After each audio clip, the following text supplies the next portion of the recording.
કાળઝાળ ગરમીને કારણે હાલ પરિસ્થિતિ એવી છે કે સૌ કોઈ ત્રસ્ત થઈ ગયા છે।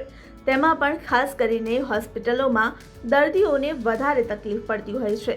આ ગરમીમાં અમદાવાદ સિવિલ હોસ્પિટલ દ્વારા દર્દીઓને તકલીફ ન પડે તેને લઈને ખાસ વ્યવસ્થા કરવામાં આવી છે। ઉનાળાની ગરમીમાં સિવિલ હોસ્પિટલ અમદાવાદમાં આવતા દર્દીઓ માટે રાહતના સમાચાર છે।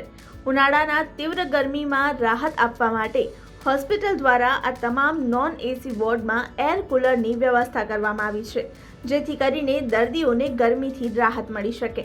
મોટા ભાગે જે પણ કોઈ દર્દીઓ સ્પેશિયલ રૂમ લેતા હોય છે અથવા તો એસી વોર્ડમાં રહેતા હોય છે તેમને વાંધો નથી આવતો, પરંતુ જે પણ દર્દીઓ નોન એસી વોર્ડમાં રહેતા હોય છે તેવા દર્દીઓને વધારે તકલીફ રહેતી હોય છે। જોકે અમદાવાદની સિવિલ હોસ્પિટલમાં ઉનાળાની તીવ્ર ગરમીમાં રાહત આપવા માટે હોસ્પિટલે તમામ નોન એસી વોર્ડમાં એર કુલરની વ્યવસ્થા કરી છે।